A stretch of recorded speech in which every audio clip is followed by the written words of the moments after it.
നമസ്കാരം. ഞാൻ ബിജീഷ് ഉള്ളൂർ. പ്രൊഫഷണലി ഒരു ഫുൾ ടൈം ട്രേഡറാണ്. എല്ലാവർക്കും Bijeesh Ulloor market prediction and അനാലിസിസിലേക്ക് സ്വാഗതം. ഇന്ന് നമ്മൾ നോക്കാൻ പോകുന്നത് ബാങ്ക് നിഫ്റ്റിയിൽ എന്തൊക്കെയാണ് സംഭവിച്ചിരിക്കുന്നത്. ഈ ഒരു ട്രെൻഡ് നമുക്ക് വരും ദിവസങ്ങളിൽ നമുക്ക് എങ്ങനെ കൃത്യമായിട്ട് നമുക്ക് മാനേജ് ചെയ്യാം.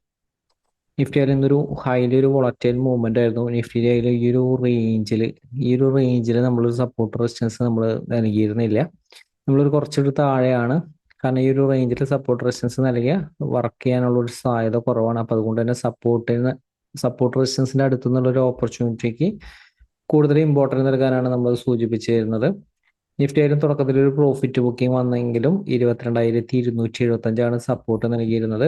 ആ ഒരു സപ്പോർട്ട് ഹോൾഡ് ചെയ്തുകൊണ്ട് നിഫ്റ്റി ഒരു ബൗൺസ് മുകളിലേക്ക് നടത്തി അതിനുശേഷം വീണ്ടും പ്രോഫിറ്റ് ബുക്കിംഗ് വന്നതിന് ശേഷം ഒരു വോളറ്റൈൽ മൂവ്മെന്റ് ആയിരുന്നു. പക്ഷെ അവസാനത്തെ ഒരു സെക്ഷനിലായാലും നിഫ്റ്റി 22,200 സപ്പോർട്ട് നൽകിയിരുന്നത്. പക്ഷെ 220 അടുത്തുനിന്ന് തന്നെ നിഫ്റ്റി ഒരു വലിയൊരു ബൗൺസ് മാർക്കറ്റിൽ നടത്തി.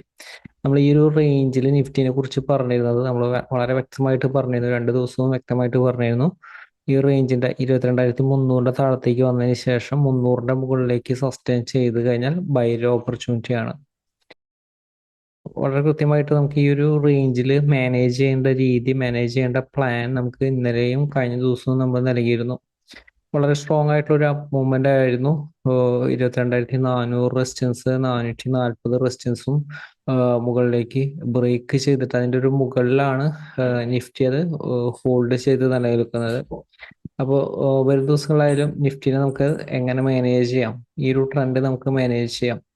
നമുക്ക് നിഫ്റ്റിയിലെ ഒരു സപ്പോർട്ട് കാണുന്നത് 22 കഴിഞ്ഞ ദിവസത്തിൽ നൽകിയിരിക്കുന്ന അതേ ഒരു റെസിസ്റ്റൻസ് സപ്പോർട്ടായിട്ട് നിലനിർത്തുക.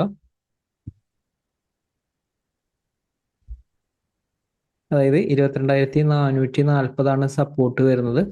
അപ്പോൾ നിഫ്റ്റി ഓപ്പൺ ചെയ്യുന്നത് ഗ്യാപ് ഡൗൺ ഓപ്പണിംഗ് ആയിരുന്നാലും 440 വരെ ഒരു ബുള്ളിഷ് ആണ്. 440 ഒരു മുകളിലാണെങ്കിൽ ഒരു ബൈയുടെ സെന്റിമെന്റിലാണ്. ഇൻ കേസ് വലിയൊരു ഗ്യാപ്പ് അപ്പ് ഓപ്പണിംഗ് ആണെങ്കിൽ ചെറിയൊരു ക്വാണ്ടിറ്റിയിൽ ട്രേഡ് ചെയ്യാനായിട്ട് ശ്രമിക്കും.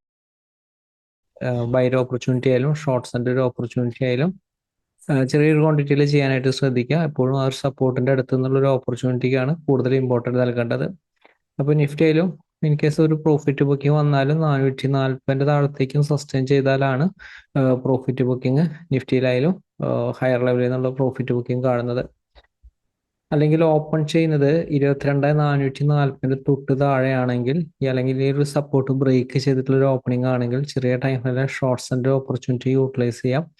ക്വിക്കായിട്ടുള്ള ഒരു ഫാള് ഓപ്പണിങ്ങിൽ കിട്ടും. അടുത്തൊരു സപ്പോർട്ട് മനസ്സിലാക്കി വെക്കുക.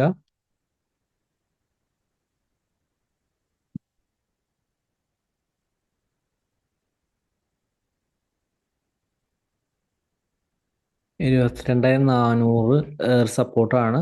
440 താഴെ തൊട്ടടുത്ത് സപ്പോർട്ട് ഉണ്ട്. പക്ഷേ ഈ ഒരു സപ്പോർട്ട് നിലനിൽക്കുന്നുണ്ടോ എന്ന് നോക്കുക. ഈ ഒരു സപ്പോർട്ടിന്റെ താഴത്തേക്ക് ഒരു ക്യാൻഡിൽ ക്ലോസ് ചെയ്യുന്നുണ്ടെങ്കിൽ പ്രോഫിറ്റ് ബുക്കിങ്ങിനാണ് സാധ്യത വരുന്നത്. 400 താഴെ പിന്നെ കുറച്ച് താഴെയാണ് സപ്പോർട്ട് കാണുന്നത്. 22,300 സപ്പോർട്ട് കാണുന്നത്, നല്ല സപ്പോർട്ട് കാണുന്നത്. അപ്പൊ അതിന്റെ താഴെ 22,260 സപ്പോർട്ട് കാണുന്നത്. 22,260 സപ്പോർട്ട് കാണുന്നത്. ഇൻ കേസ് ഓപ്പൺ ചെയ്യുന്ന ഗ്യാപ് ഡൗൺ ഓപ്പണിംഗ് ആയിരുന്നാലും പ്രത്യേകം ശ്രദ്ധിക്കുക. സപ്പോർട്ടിലാണെങ്കിൽ ബൈക്ക് കൂടുതൽ ഇമ്പോർട്ടൻറ്റ് നൽകാവുന്നതാണ്. പക്ഷെ സപ്പോർട്ടിന്റെ താഴെ ഒരു ക്യാൻഡിൽ ക്ലോസ് ചെയ്താൽ പിന്നെ ഷോർട്ട്സ് തന്നെയാണ് കൂടുതൽ ഇമ്പോർട്ടൻറ്റ് നൽകേണ്ടത്. ഇതിൻ്റെ ഒരു താഴെ ക്യാൻഡിൽ ക്ലോസ് ചെയ്താൽ ഷോർട്ട്സ്, അതായത് നമ്മൾ പറയുന്ന ഈ ഒരു സപ്പോർട്ടിന്റെ ഒരു താഴെ ഒരു ഓപ്പൺ വന്നതിന് ശേഷം നമുക്കൊരു ബൈയുടെ ഓപ്പർച്യൂണിറ്റി ആണോ ഷോർട്ട്സിന്റെ ഒരു ഓപ്പർച്യൂണിറ്റി ആണോ ഡിസൈഡ് ചെയ്യുന്നത്. ഇതിന്റെ മുകളിലേക്ക് സസ്റ്റെയിൻ ചെയ്യുന്നുണ്ടോ, ഇതിന്റെ ഒരു താഴെയാണോ നിലനിൽക്കുന്നത് എന്ന അടിസ്ഥാനമാക്കിയായിരിക്കണം എപ്പോഴും ഓപ്പർച്യൂണിറ്റികൾ യൂട്ടിലൈസ് ചെയ്യേണ്ടത്. അപ്പോൾ നിഫ്റ്റി ആയാലും ഇത്തരം സപ്പോർട്ട് ലെവലിൽ ഫോളോ ചെയ്ത് എക്സാക്റ്റ് ആയിട്ടുള്ള ട്രെൻഡിൽ നിലനിൽക്കാൻ ശ്രദ്ധിക്കുക. മാർക്കറ്റ് ഹൈ ഒരു വോളറ്റാലിറ്റി മാർക്കറ്റാണ്. അപ്പം അതുകൊണ്ടാണ് പൊസിഷൻ ഹോൾഡിങ്ങിൽ നമുക്കൊരു നല്ലൊരു ഓപ്പർച്യൂണിറ്റി നമുക്കത് കിട്ടില്ല. മാർക്കറ്റിൽ കൃത്യമായിട്ട് ഇൻട്രാഡേയിൽ മാനേജ് ചെയ്ത് കഴിഞ്ഞാൽ വളരെ ഈസി ആയിട്ട് ഈ ഒരു ട്രെൻഡ് മാനേജ് ചെയ്യാൻ പറ്റും. അല്ലെങ്കിൽ കുറച്ചൊരു കോംപ്ലിക്കേറ്റഡ് മാർക്കറ്റ് സിറ്റുവേഷൻ ആണ്. അതുപോലെ തന്നെ ബാങ്ക് നിഫ്റ്റി നമുക്ക് നോക്കാം. ബാങ്ക് നിഫ്റ്റി ഇന്ന് ഓപ്പൺ ചെയ്തിരിക്കുന്നത് ഗ്യാപ് ഡൗൺ ഓപ്പണിംഗ് ആയിരുന്നു. നമ്മൾ സപ്പോർട്ടിലായിരുന്നു.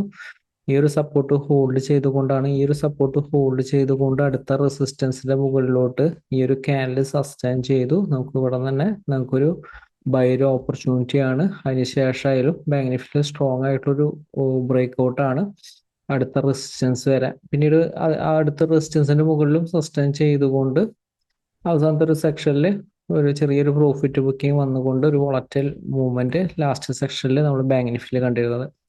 ഇപ്പോൾ നിഫ്റ്റിയിലും ബാങ്ക് നിഫ്റ്റിയിലും എക്സാക്റ്റ് ആയിട്ട് ഇൻട്രാഡേ ട്രെൻഡിൽ നിലനിൽക്കാനായിട്ട് ശ്രദ്ധിക്കുക.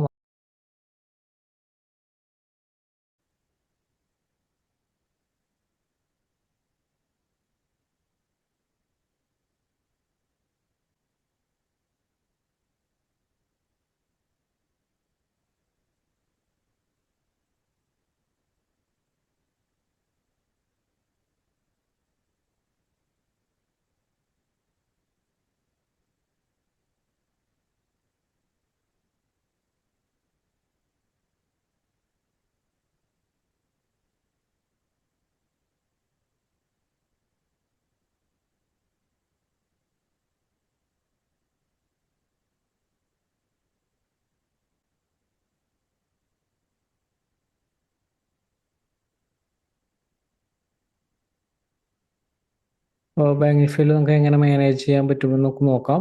ബാങ്ക് നിഫ്റ്റിയിലെ ലോവർ ലെവൽ സപ്പോർട്ടാണ് 47,240, അതുപോലെ തന്നെ 47,950, അതുപോലെ തന്നെ 48,260 ഹൈയിലാണ്.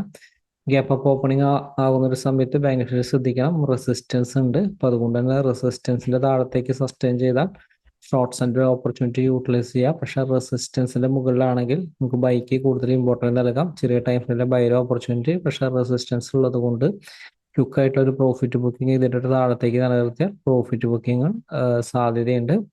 Lower level support 47,980 sorry 950. In case gap flat opening ആയിരുന്നാലും ഈ ഒരു റേഞ്ചിലാണെങ്കിൽ ഷോർട്ട്സ് ആൻഡ് ഓപ്പർച്യൂണിറ്റി താഴത്തേക്ക് നിലനിർത്തിയാൽ മാത്രമാണ്.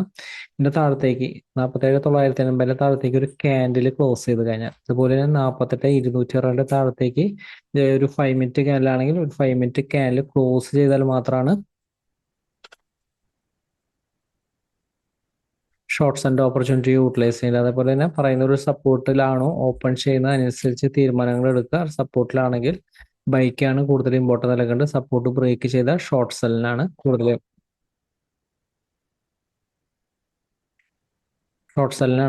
ഇമ്പോർട്ടൻസ് നൽകേണ്ടത്.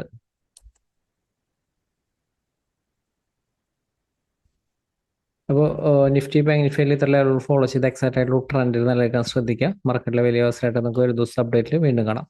എല്ലാ ടൈമിലേറെ ഷെയറുകളും കമ്പനികളും പ്രതീക്ഷിക്കുന്നു. എല്ലാവർക്കും നന്ദി.